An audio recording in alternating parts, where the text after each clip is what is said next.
In an isolated sector of our solar system, suspended in orbit around the sixth planet from our sun, lies a distant outpost. A technologically perfect world where mistakes are impossible. Because the impossible is unthinkable. It is called Saturn III.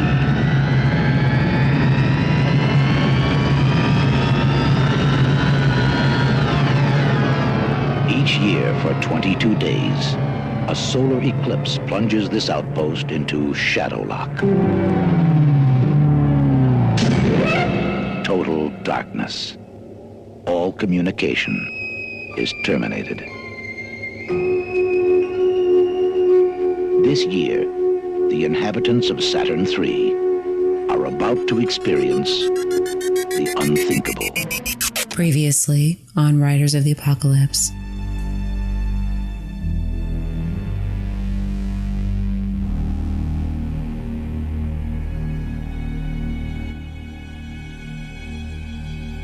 Mr. Rhodes, all due respect. Respect Are to what? you fucking kidding me? How dare you? I have been sitting in that basement for 2 weeks and eating shit that you have had your mentors sending down to me. Oh, that's interesting, McCloskey. You say you've been eating shit because it looks like it's right here on the page. Oh, that's it. That's all I needed. I'm gonna reanimate you, Mr. Rhodes. Ow! Here I come. Oh, God. Is that a pen?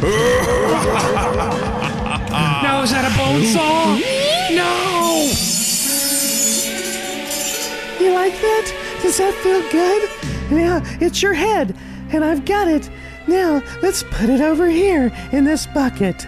All right, here you go, Mr. Rhodes. Now you'll have your precious reanimation, because I'm going to reanimate everything, every piece of your body.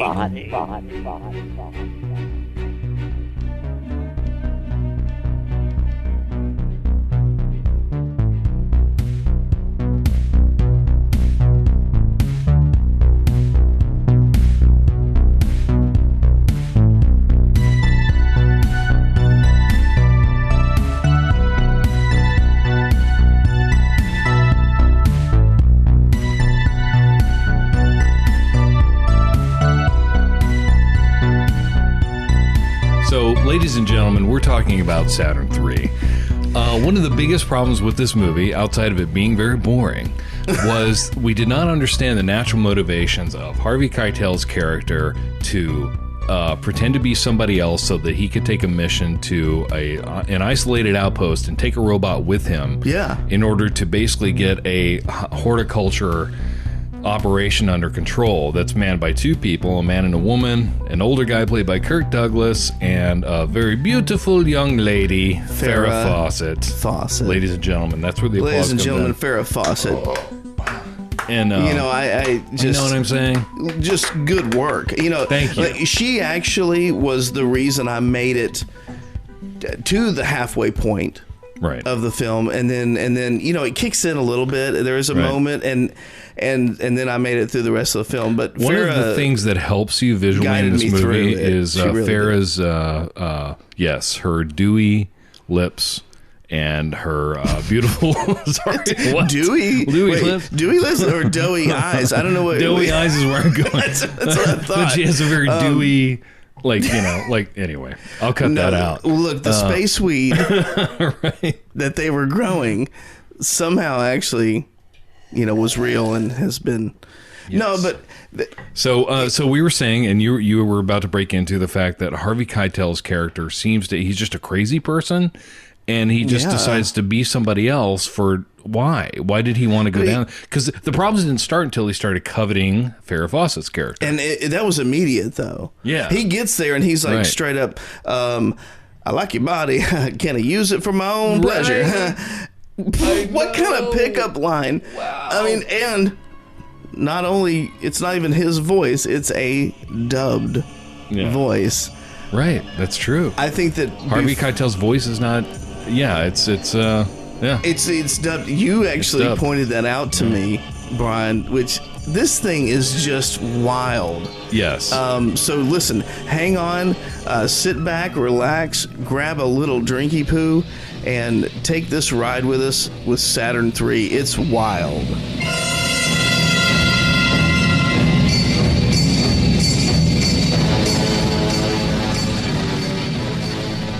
So this was a rare occasion, Right. folks, listeners. This was a Brian pick. I'll just lay it out right there. We'll just put it out there. just put and it- and just, look, you know, and I'll just no- have to yeah. clap back at the haters for this one. Here's the thing. It's hard to be the one that has to take that burden. I will explain my choice here, and there's only one reason. It was because I had not seen it. I heard it was a honker. I heard it had a animatronic robot that cost $1 million that doesn't look like anything because of the way that they shoot it. Because this film was plagued by turmoil from pre-production to filming to you know what they were going to finally call it. And everybody involved with the production, including Farrah Fawcett during a talk show, acknowledged a few years later. She was like, yeah, somebody brought up Saturn 3, like, you were in that one. Yikes.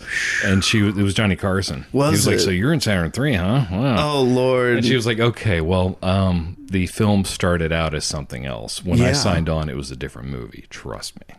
Dude, you're right. It seemed like I got the feeling that this thing had a lot of like there was somebody that started with this idea that was like, okay, you know, Kubrick can do 2001. This is going to be mine.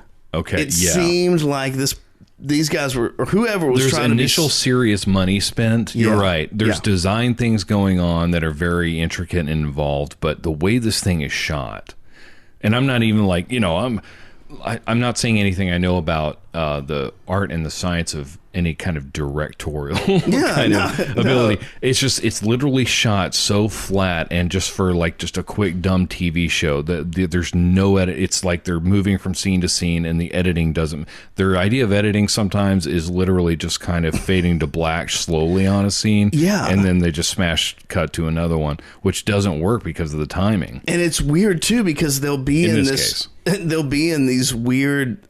We were talking about the dialogue between everybody, and here's another thing that just really threw me. I did not expect it to be. And okay, spoilers. If you should watch the movie if you care about it before you listen to us. But this movie, you don't even have to watch. Right. We'll just tell you about it. Just watch the middle. But and the dialogue. Yes. And so before we go further on that, I just wanted to kind of just, go back to my original thought. And that was that I suggested it just because it seemed like such an insane, this is like 1980, the poster's weird. No, I totally agreed I've never to seen it. it. And, I seriously, when you suggested it. Yeah. So this is not like, so when Jason is picking movies, as he has since the beginning of this podcast, which is, the idea is that the zeitgeist of the thing is don't put that blame on me. No. Don't let the audience know that I'm the one that's torturing everyone here. The machinations of an adolescent in and around Chattanooga going to video stores is driving this podcast, and it's a good thing. Well, and this was one of the few times where I was like, well, since we're kind of shifting gears a little bit, let's try this one out. So I have to take the L on this one. But we will talk about what was fun about it. I think it was. I enjoyed the experience of it. Did you enjoy the experience? I did enjoy the experience of it. Like I couldn't. There were moments where I could not stop watching it. When Farrah Fawcett was on screen. That's right. Hi. Look, she's an attractive, a very attractive, beautiful woman. Mm-hmm. She, there was a lot of exercising in this movie. There sure was. Yeah. And, she had some very good. I really liked her running outfit. It was very functional. And they would run around the corridors. Her and Kirk Douglas, ladies and gentlemen. Kirk was like, holy shit. I'm going to keep up with this young lady. We're going to do this. All right? Yeah. Watch me jump rope. You ever seen this? Those were his ideas. All right, you got the shot? All right, cut. And later they're like, clear. Clear.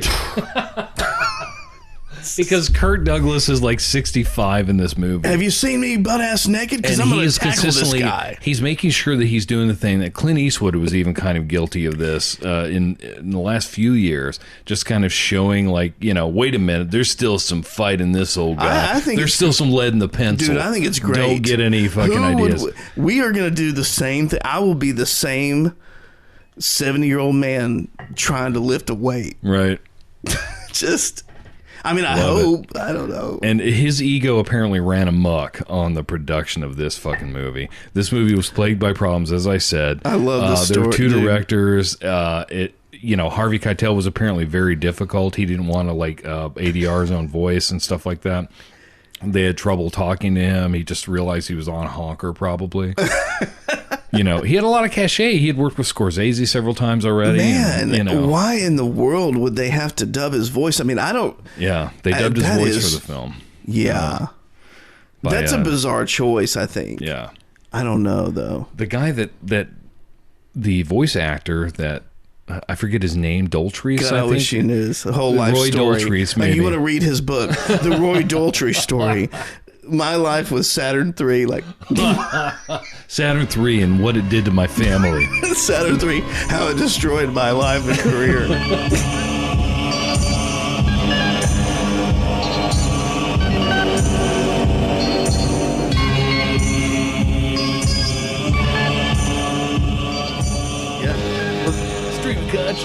Dude, there was seriously a moment with Saturn 3 that and this is very difficult for me to admit because I like really, really bad movies. I have a very high tolerance. Yeah. There was a point where I was like, should we turn it off? Should we switch gears?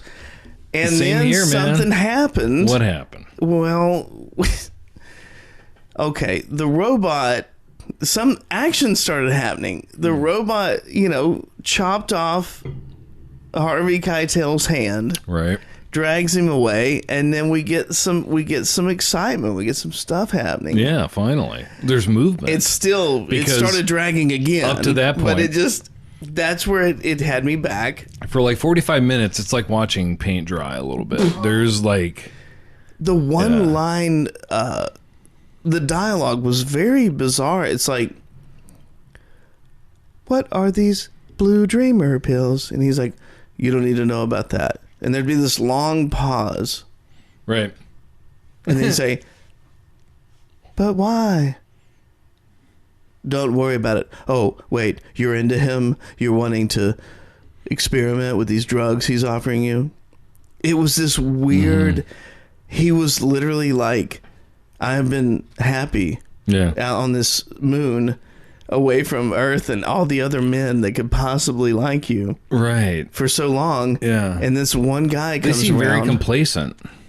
Yeah. And this one guy comes around. And he's like, now I'm worried. Yeah. Because there's another, Plus, even though he's rude as shit, there's another man.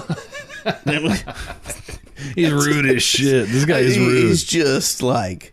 And there's Farrah Fawcett being held up by the... So Saturn 3 involves a certain amount of... money was spent in interesting places. It was spent initially... There's main designs that were like, okay, this could work. But then they would drape dumb things like big red hoses in front of it. Just make sure it looks machine-y. This is a science future place. Tubes and it's hoses spacey. And good and well, there were some fucking people that were like producers or just like some kind of executive anything that walked through was like, I don't know. We need this here. Or something like that. I guarantee you there were just some bad choices that were made all over this. Like tinsel on a tree. The main tree was originally people. There were some people that were working on this film, including the original director that was a set designer and had something to do with part of the effects for Empire Strikes Back and Superman the movie. Yeah. That person started directing this movie. Unbelievable. Yeah. And so they started directing this movie. They didn't feel well or something like that. There's creative differences. They left the project. He later went to work on Empire Strikes Back, collapsed on the set of Empire Strikes Back, and died. He had meningitis. That is just bizarre. Like, word has it that Kirk Douglas during the 2-day interim while they were getting a new director going, started to direct the picture.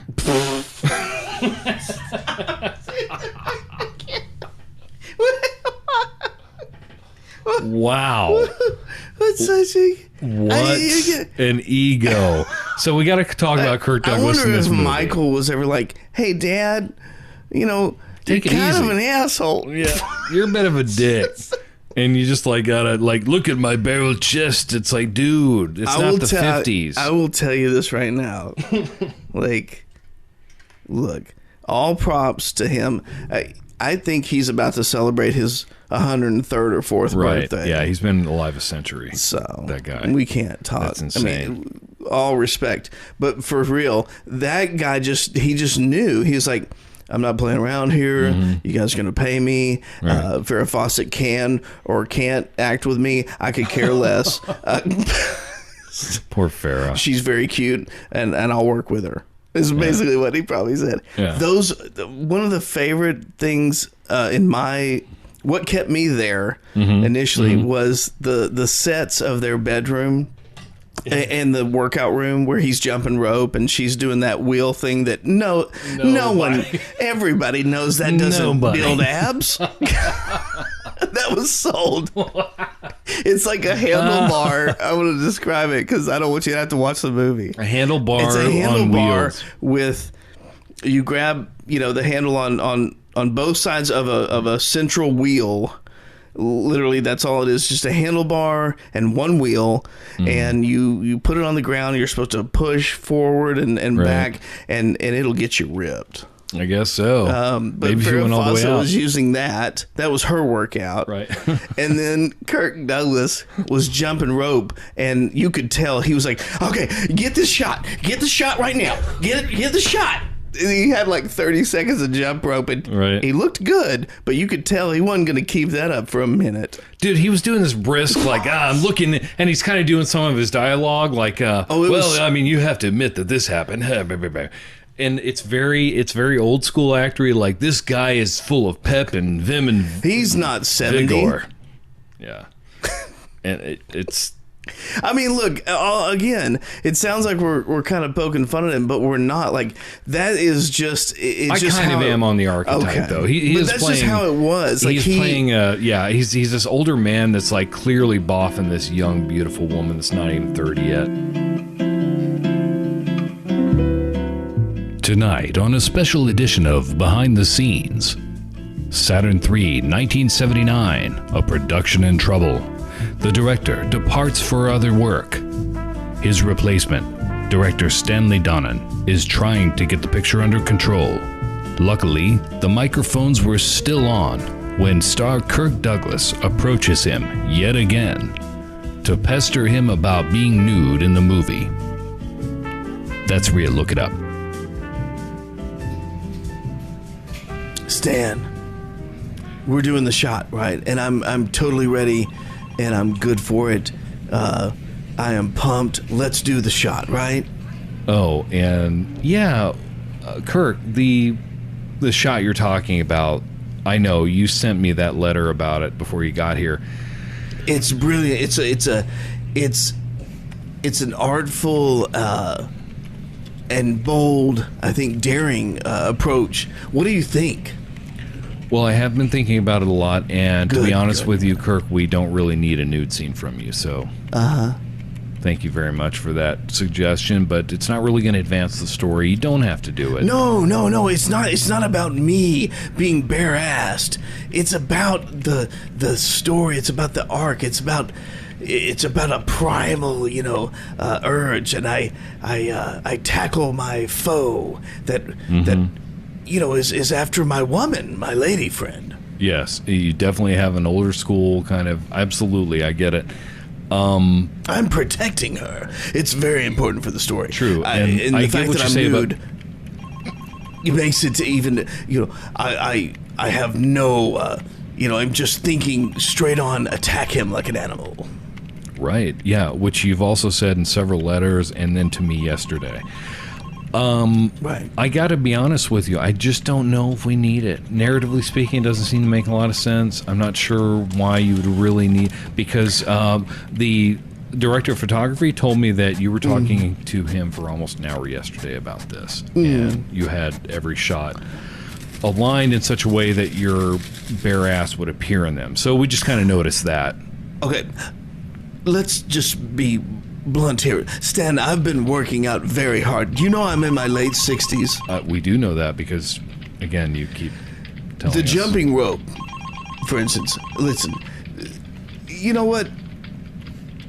Fuck it. Okay, we don't have to do the nude scene, but my God, I felt like this is an art film, and now it's turning into something... Well, wait a minute. Wait a minute.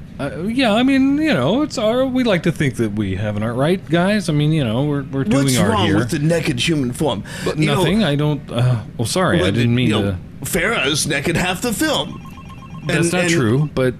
And yet I can't tackle a man in brutal, just... animalistic combat? I mean, this is art here. If you hired me for anything else than that, then good day, sir.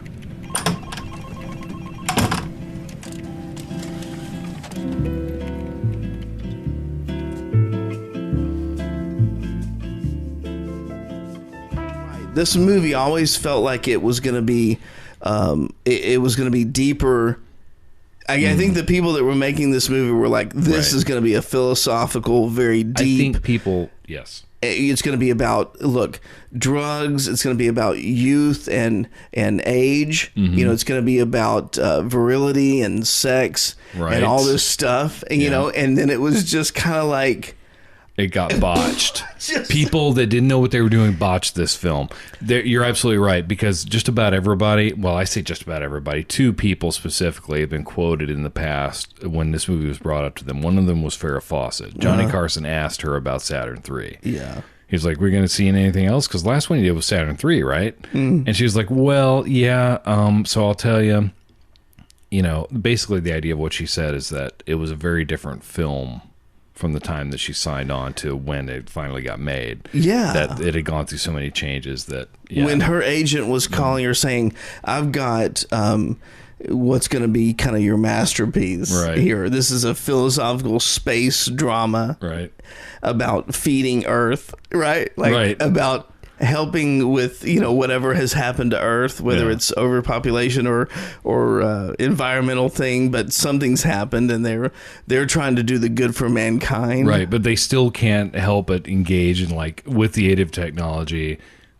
engage in like an ancient battle over, you know, the woman. You know what I mean? They do keep like referring to, what is it, like the right to reproduce. Well, they keep referring to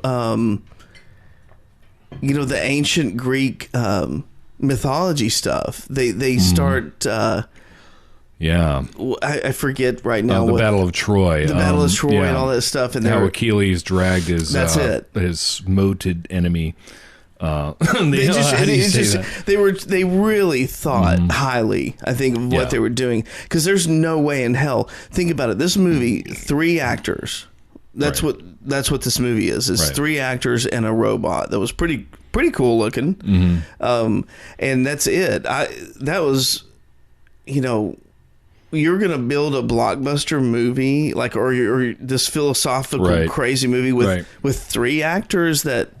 Jason, oh my God. I think you've hit the nail on the head there. I think that this started out as a think piece. I think it started out as like a kind of a. You're right. The philosophical aspects to it.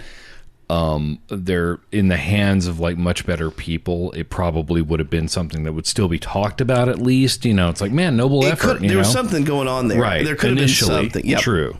But they shit the bed, man. It dragged on and on. Again, I'm telling you, the way it was shot gave me a headache. Oh, did it? I just got tired. I didn't get a headache. Because, I'm telling you why. Because I was disappointed. Quote, unquote. I was disappointed over and over again by how they had some like cool opportunities for like backdrop and like the colors that were being used and stuff. If you put if you shoot it a certain way, you're going to get this nice depth of field and it's going to be beautiful colors behind them and stuff. It'll be a nice backdrop that won't.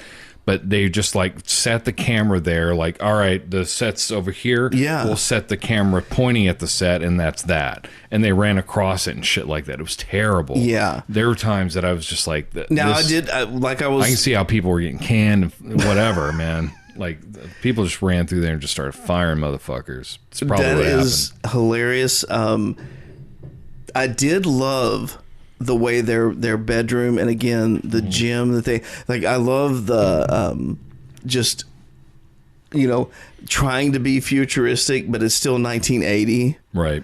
It was actually filmed in 79. boop. You know, just beep bop boop. Just like you've Big got buttons. the rolling white couches. You know, like stuff like, you know, little house to describe it. You've got there's carpet everywhere. Right. Everything's And carpet. There's always some And kind of there's a plant, compartmentalization. and like I don't know, like there's always the couch has walls on it. Like, all right, and sure, everything's we need kind that. of a white, very bland, and then there'll be like a red table. You know, it's just I love that aspect of those films of that time, but it just it only holds you for a moment, and then there has to be some kind of substance to the story. Like, you know, Farrah Fawcett, wonderful.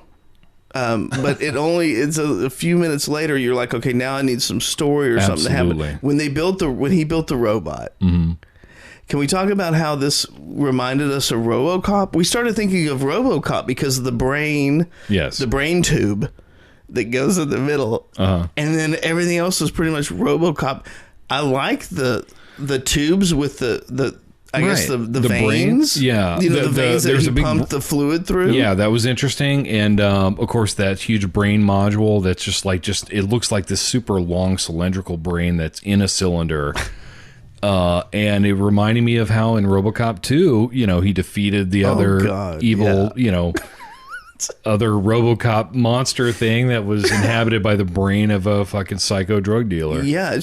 And so he pulled it out, like brainstem and all, and there was like 2 eyeballs on. He's like, get out of here. The 2 eyeballs. Oh, you my know, goodness. you're busted punk or whatever he says. And then he throws it to the ground. And it's like, oh, the brain's on the street. Ew. Fucking love it. Yes. Man, so there was that idea. They got RoboCop, I swear, at least part of the suit. Right. The idea had to come from Saturn 3. Interesting. I think. Like the plating on the... It was just like, it was almost RoboCop.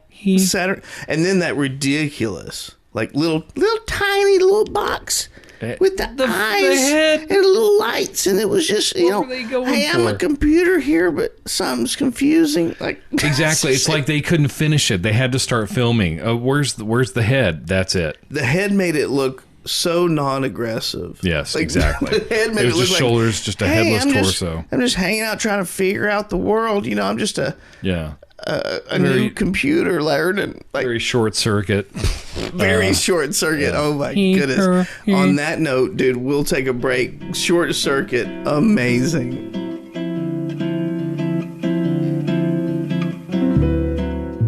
Tonight, on a special edition of Behind the Scenes, we're treated to a rare outtake from the film Saturn III.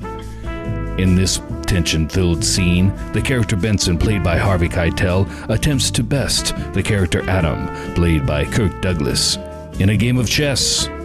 The only trick is that Benson will be controlling his terrifying 8-foot-tall robot Hector with his mind.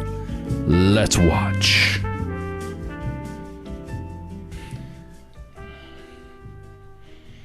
Hi, what are you two doing? Oh, hey, Benson, just playing a little chess here.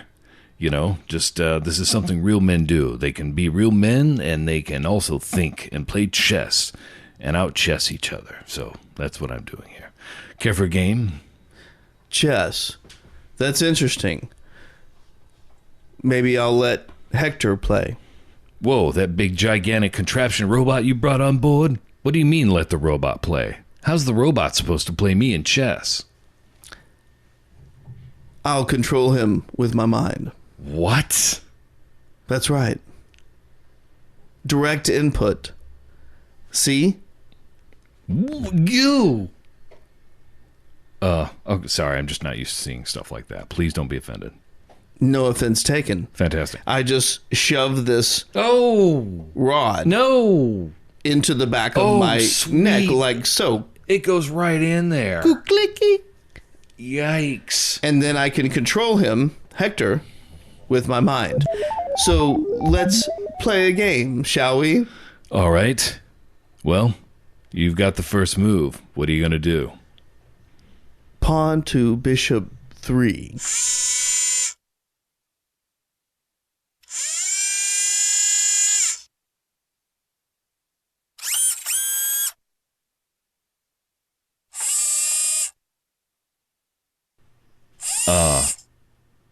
This is taking a really long time. It's okay. Just give him time.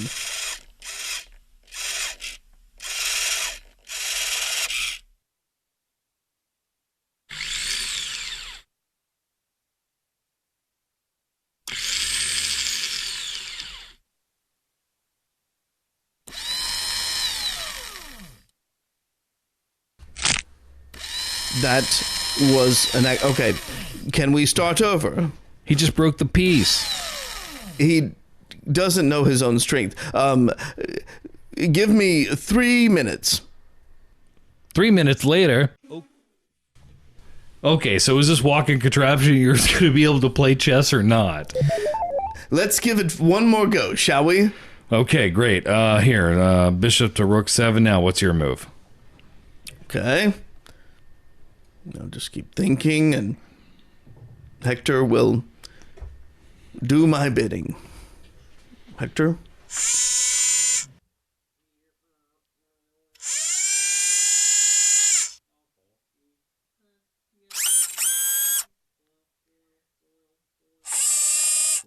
Hector, do you think that's the best move? Because I think that if you look 3 or 4 moves ahead, he's going Jesus to... Christ, this is taking 20 minutes. What is happening right now? This is the longest game of chess I've ever played. Hector, move the pawn! Sorry. I swear he performs better than this in the trials. Oh, good Lord. Anyways, screw this. I'm done with it. Hector, we'll go back to our room, and he needs an upgrade. Good night.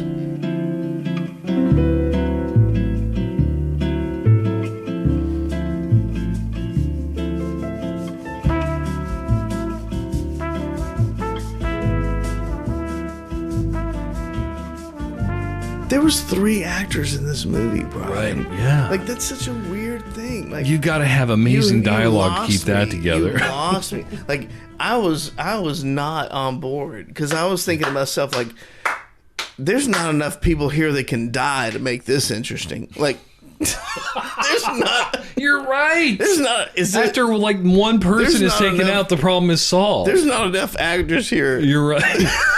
to kill off to keep me fucking involved. Great observation by.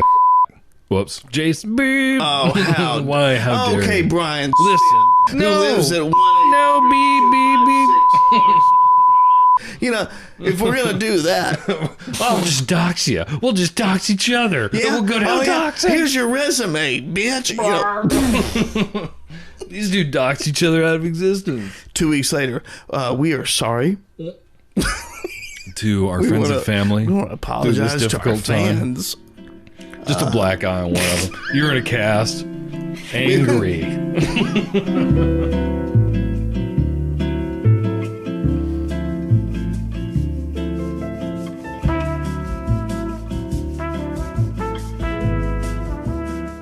All in all, Saturn 3. I'm going to ask you listeners to kind of disregard. Here's what I'll say about Saturn 3. If you can't deal with ASMR, then use this to help put you to sleep. How about that? There's a period of time. I remember at one point pausing the movie because one of us had to go to the bathroom, and I realized that we had only seen about an hour of the film, and I thought it should have been almost over. Like I thought we'd been watching it for an hour and a half, and it was like 57 minutes or something. It burns real slow, and you literally never care if anyone dies. Very good observation. You never care. I never cared. Ladies and gentlemen, Saturn 3. You never Never care. Oh, but the best line, that reminds me, the best line of the Yes. film. Remember? It was it Kirky D? And he said at the beginning, The when the K-Dugs. solar system needs an enema, Right. When the solar system Saturn needs an 3 enema, Saturn 3 gets the is injection. it's where the tube goes or something like that. When the solar system needs an enema, Saturn 3 is where the tube is inserted. Right. So it's like, wow. And Ladies and good gentlemen, evening. I think you're right about that. Thank you and good day. Glad that you survived this one with us. We were Riders of the Apocalypse. I'm Jason. And I have been Brian, and thank you very much for taking the time to listen to us. We appreciate it. Breaks are always Seriously, good. thanks. And seriously, thanks. That's not sarcasm at all.